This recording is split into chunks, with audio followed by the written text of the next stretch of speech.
Hi ಎಲ್ಲರಿಗೂ ನಮಸ್ಕಾರ. ಇವತ್ತಿನ ವಿಡಿಯೋದಲ್ಲಿ ಕೇವಲ 5 ನಿಮಿಷದಲ್ಲಿ ರೆಡಿಯಾಗಿರುವಂತಹ ರುಚಿಕರವಾಗಿರುವಂತಹ ಸಿಂಪಲ್ ಆಗಿರುವಂತಹ ಒಂದು ಮಾವಿನ ಹಣ್ಣಿನ ಗ್ರೇವಿಯನ್ನು ಯಾವ ರೀತಿ ಮಾಡೋದು ಅಂತ ನೋಡ್ಕೊಂಡು ಬರೋಣ. ಎಷ್ಟು ಟೇಸ್ಟಿಯಾಗಿರ್ತದೆ ಅಂತ ಹೇಳಿದ್ರೆ ಇದು ಉಪ್ಪಿನಕಾಯಿಯ ಬದಲಾಗಿ ಇದನ್ನು ನಾವು ಸೈಡಲ್ಲಿ ಇಟ್ಕೊಂಡು ತಿನ್ಬೋದು. ನಾನಿಲ್ಲಿ ಕಾಡು ಮಾವಿನ ಹಣ್ಣನ್ನು ತಗೊಂಡಿರುವಂಥದ್ದು 10ರಿಂದ 12 ಮಾವಿನ ಹಣ್ಣನ್ನು ತೊಳೆದು ಅದರ ಸಿಪ್ಪೆಯನ್ನು ತೆಗೆದು ಸಪ್ರೇಟಾಗಿ ಇಟ್ಕೊಂಡಿದ್ದೇನೆ. ಅದಕ್ಕೀಗ ಸ್ವಲ್ಪ ನೀರನ್ನು ಹಾಕಿಕೊಂಡು ಅದನ್ನು ಚೆನ್ನಾಗಿ ಕಿವುಚಿ ರಸ ತೆಗಿತಾ ಇದ್ದೇನೆ. ಇನ್ನು ಕಾಡು ಮಾವಿನ ಹಣ್ಣು ಸಿಗದೇ ಇರುವಂತಹ ಸಂದರ್ಭದಲ್ಲಿ ಮಾಮೂಲಿ ಮಾವಿನ ಹಣ್ಣು ಸಿಗ್ತದಲ್ಲ, ಅದರಲ್ಲಿ ಕೂಡ ನಾವು ಇದನ್ನು ಮಾಡಿ ಇಟ್ಕೊಳ್ಬೋದು. ಇದನ್ನು ಬೇಕಿದ್ದರೆ ನಾವು ಫ್ರಿಜ್ಜಲ್ಲಿ 5 ತಿಂಗಳುಗಳ ಕಾಲ ಇಟ್ಕೊಂಡ್ರು ಇದು ಕೆಟ್ಟು ಹೋಗೋದಿಲ್ಲ. ಈಗ ರಸ ತೆಗೆದಾಗಿದೆ,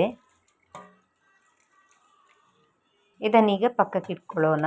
ಇನ್ನು ಇದಕ್ಕೆ ಮಸಾಲೆಯನ್ನು ಹುರಿದುಕೊಳ್ಬೇಕಲ್ಲ, ಅದಕ್ಕೋಸ್ಕರ ಇಲ್ಲಿ 1.5 ಟೀ ಸ್ಪೂನಷ್ಟು ಎಳ್ಳು ಹಾಕ್ಕೊಂಡಿದ್ದೇನೆ.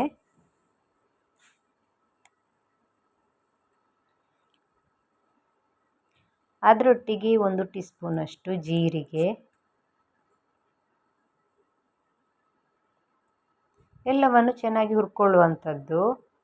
ಮಾಮೂಲಿ ಮಸಾಲೆಗೆ ಹೇಗೆ ಹುರ್ಕೊಳ್ತೇವೋ ಹಾಗೆಯೇ. ಇಲ್ಲಿ 1 ಟೇಬಲ್ ಸ್ಪೂನಷ್ಟು ಧನಿಯಾ ಹಾಕ್ಕೊಂಡಿದ್ದೇನೆ.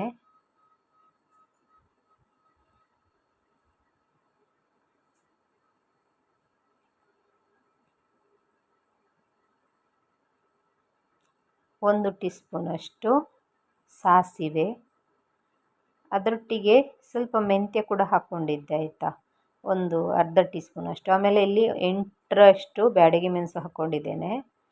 ಅದನ್ನು ಪಕ್ಕಕ್ಕೆ ಇಟ್ಕೊಂಡು ಈಗ ಮಾವಿನ ಹಣ್ಣನ್ನು ಬೇಯೋದಕ್ಕೆ ಅಂತ ಇಟ್ಕೊಳ್ತಾ ಇದ್ದೇನೆ. ಹಾಗೆಯೇ ಸ್ವಲ್ಪ ಉಪ್ಪು ಹಾಕಿಬಿಟ್ಟು ಸಣ್ಣ ಉರಿಯಲ್ಲಿ ಇದನ್ನು ಬೇಯಿಸ್ಕೊಳ್ಬೇಕು, ಇಲ್ಲದ್ರೆ ತಲೆ ಹಿಡಿತದೆ ಪಾತ್ರೆ.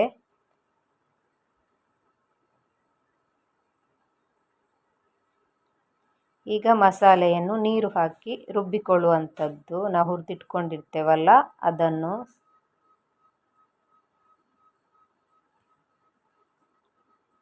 ಇಲ್ಲಿ ಇದು ಬೆಂದಿದೆಯಾ ಅಂತ ನೋಡೋಣ. ಇದು ಕೂಡ ಅಷ್ಟೇ, ಒಂದು 2 ನಿಮಿಷದಲ್ಲಿ ಬೆಂದು ಹೋಗ್ತದೆ. ಇದಕ್ಕೀಗ ರುಬ್ಬಿರುವಂತಹ ಮಸಾಲೆಯನ್ನು ಹಾಕ್ಕೊಳ್ತಾ ಇದ್ದೇನೆ. ಇದಕ್ಕೆ ಸ್ವಲ್ಪ ನೀರನ್ನು ಸೇರಿಸಿ ಮಾಮೂಲಿ ನಾವು ಗ್ರೇವಿಯ ಹದಕ್ಕೆ ಮಾಡಿಕೊಂಡ್ರೆ ಆಯ್ತು. ಇದನ್ನೀಗ ಸಣ್ಣ ಉರಿಯಲ್ಲಿ ಕುದಿಸಿಕೊಳ್ಬೇಕು. ಇದಕ್ಕೀಗ ಒಂದು ತುಂಡು ಬೆಲ್ಲವನ್ನು ಹಾಕ್ಕೊಳ್ತಾ ಇದ್ದೇನೆ. ಕಾಡು ಮಾವಿನ ಹಣ್ಣು ಹುಳಿಯಾಗಿದ್ದರೆ ಬೆಲ್ಲವನ್ನು ಸೇರಿಸ್ಕೊಳ್ಬೇಕು. ಮಾಮೂಲಿ ನಾವು ಮಾವಿನ ಹಣ್ಣಲ್ಲಿ ಮಾಡುವಾಗ ಬೆಲ್ಲವನ್ನು ಸೇರಿಸುವಂತಹ ಅಗತ್ಯ ಇರೋದಿಲ್ಲ. ಇನ್ನು ಮಾವಿನ ಹಣ್ಣಿನ ಸೀಸನಲ್ಲಂತೂ ಸಾಮಾನ್ಯವಾಗಿ ಮದುವೆ ಇನ್ನಿತರ ಸಮಾರಂಭಗಳಲ್ಲಿ ಇದರದ್ದೊಂದು ಗ್ರೇವಿ ಇದ್ದೇ ಇರ್ತದೆ. ನಾಳೆಗೆಲ್ಲ ಕೆಟ್ಟು ಹೋಗಿದ್ದಾಗ ಈ ಥರ ಗ್ರೇವಿ ಇದ್ದರೆ ಅಂತೂ ಸ್ವಲ್ಪನೇ 1 ಸ್ಪೂನಷ್ಟಿದ್ರೂ ಸಾಕಾಗ್ತದೆ ಊಟ ಸೇರೋದಕ್ಕೆ. ಇದಕ್ಕೀಗ ಸ್ವಲ್ಪ ಹಸಿ ಶುಂಠಿಯನ್ನು ಹಾಕ್ಕೊಂಡಿದ್ದೇನೆ, ತುರಿದು ಹಾಕ್ಕೊಂಡಿರುವಂಥದ್ದು. ಇದು ಇದರಲ್ಲಿ ಸೀಕ್ರೆಟ್ ಇಂಗ್ರೀಡಿಯೆಂಟ್ಸ್ ಅಂತ ಹೇಳ್ಬೋದು. ಇದನ್ನು ಹಾಕಿದ್ರಂತೂ ಒಳ್ಳೆ ಬೇರೆಯೇ ಟೇಸ್ಟ್ ಬರ್ತದೆ. ಸಾಮಾನ್ಯವಾಗಿ ಎಳ್ಳು ಮತ್ತು ಹಸಿ ಶುಂಠಿಯನ್ನು ಯಾರು ಕೂಡ ಬಳಸೋದಿಲ್ಲ. ನಾನು ಅದನ್ನು ಬಳಸಿ ಮಾಡಿರುವಂಥದ್ದು, ಹಾಗಾಗಿ ಬೇರೆಯೇ ಥರ ಟೇಸ್ಟ್ ಕೊಟ್ಟಿದೆ ಈ ಗ್ರೇವಿ.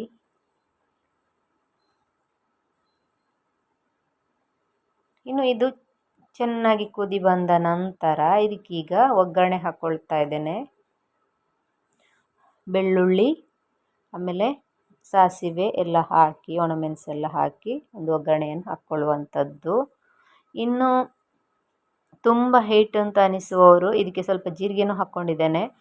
ಹಿಟ್ಟು ಅಂತ ಅನಿಸುವವರು ಸ್ವಲ್ಪ ಅದನ್ನು ಎತ್ತಿಟ್ಕೊಂಡು ಅದಕ್ಕೆ ಸ್ವಲ್ಪ ತೆಂಗಿನ ಹಾಲನ್ನು ಹಾಕ್ಕೊಂಡು ಕುದಿಸಿ ಅದನ್ನು ಬೇಕಿದ್ದರೂ ನಾವು ಆ ಥರ ಗ್ರೇವಿ ಥರ ಮಾಡಿಟ್ಕೊಂಡು ನಾವು ತಿನ್ಬೋದು. ಆದರೆ ಅದನ್ನು ತುಂಬ ದಿವಸ ಇಡೋದಕ್ಕಾಗೋದಿಲ್ಲ. ನಾವು ಇಷ್ಟು ಮಾಡಿ ಅದನ್ನು ಫ್ರಿಜ್ಜಲ್ಲಿ ಇಟ್ಕೊಂಡು ನಮ್ಗೆ ಬೇಕಾದಾಗೆ ತೆಗೆದು ಅದಕ್ಕೆ ಬೇಕಿದ್ದರೆ ನಾವು ತೆಂಗಿನ ಹಾಲನ್ನು ಸೇರಿಸಿ ಅದನ್ನು ಕುದಿಸಿ ನಾವು ತಿನ್ಬೋದು. ಒಳ್ಳೆ ಟೇಸ್ಟಿಯಾಗಿರ್ತದೆ. ಹಾಗೆಯೇ ತಿಂದದ್ದು ಒಳ್ಳೆ ಜೀರ್ಣ ಕೂಡ ಆಗ್ತದೆ. ಇದು ಮಾತ್ರ ಅನ್ನಕ್ಕೆ ಮಾತ್ರ ಒಳ್ಳೆಯ ಕಾಂಬಿನೇಷನ್ ಅಂತ ಹೇಳ್ಬೋದು. ಬೇರೆ ಯಾವುದರ ಜೊತೆಗೆ ಅಷ್ಟೊಂದು ಒಳ್ಳೆ ಆಗೋದಿಲ್ಲ.